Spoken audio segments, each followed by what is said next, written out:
In the Dog Attack, I did some very interesting things with the chorus, not singing, but making grunts and groans and making strange noises that are not necessarily musical, but I incorporated them as being musical. Jerry Goldsmith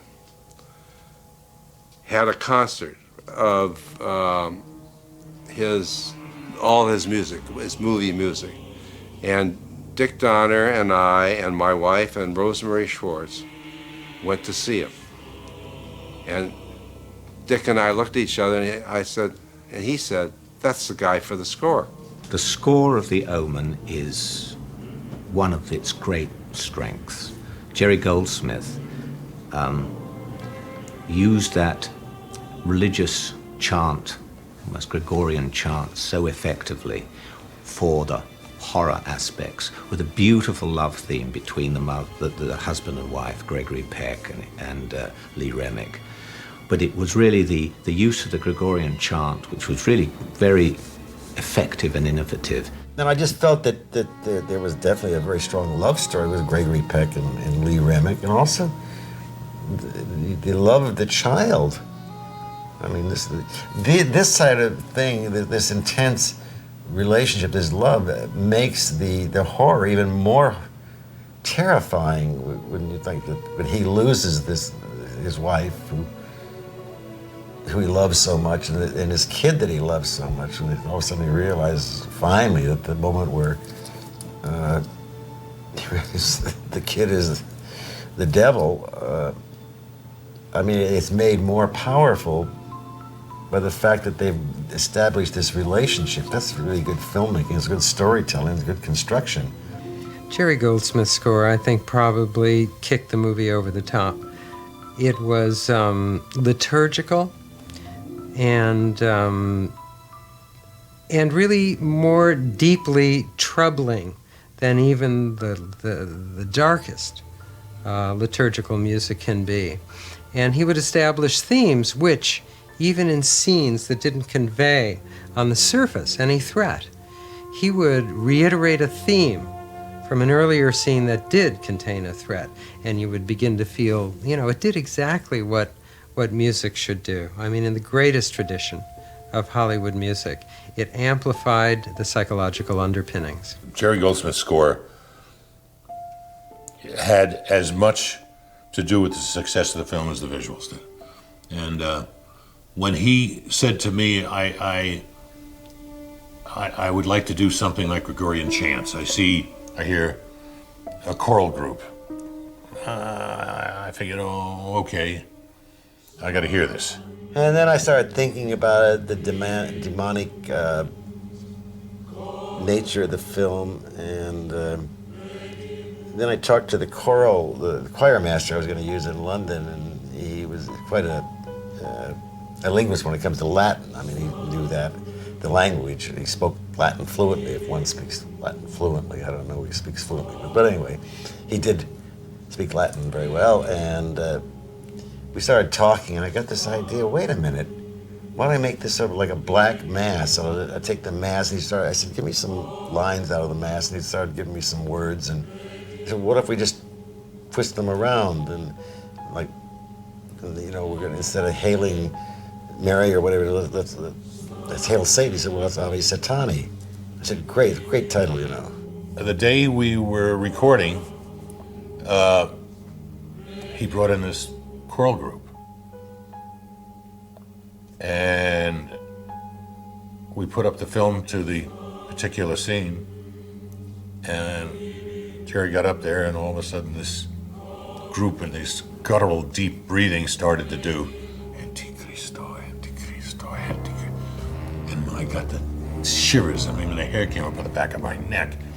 And I got to the point in the film, quite honestly, where I would say to Jerry, get rid of the music, can't we use more of that? I mean, I remember there was a shot where the Rottweiler's up on the steps of the mansion, and Peck is down below, and he looks up and he sees the silhouette of the animal, and he's coming across the thing, and it was scored. It was scored beautifully. And then I said, Jerry, what? He said, okay. And he brought the people back on stage, and they did. It almost was the breathing of the dog. It was Antichristo, Antichristo. It was mind-blowing.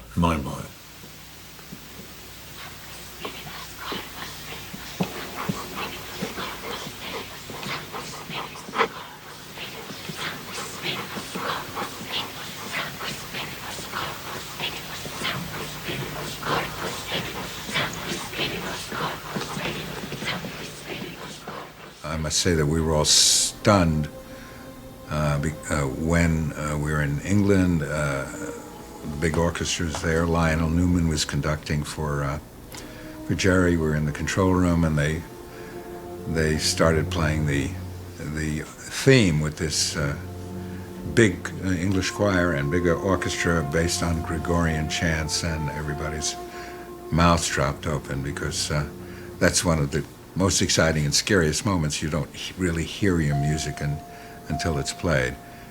And Jerry had been nominated, I think, 11 or 12 times and never won. Actually didn't want to go to the Academy Awards. He said he couldn't take that rejection again. But we were pretty sure he was going to win, and he did. And I remember when I'd started working on the picture, and a month later, and Harvey kept saying, "You're going to win an Academy Award for this. This is going to be an Academy Award." I said, "Come on, Harvey. I mean, this is a horror picture. Nobody goes." And guess I was wrong. He was smoking 3 cigarettes at a time during the Academy. He was so nervous. But he won, and he deserved to win. I mean, since I've lost 17 times and won once, I mean, I'm an expert at losing, a novice at winning. I think that Omen at that time was my 10th or 11th nomination. And I was just getting used to not winning, so I was really surprised when I won. And I especially Bernard Herrmann had been nominated for 2. He had just passed away, and the sentiment was, you felt as soon as they announced him, you could hear the applause in the audience. And there it goes.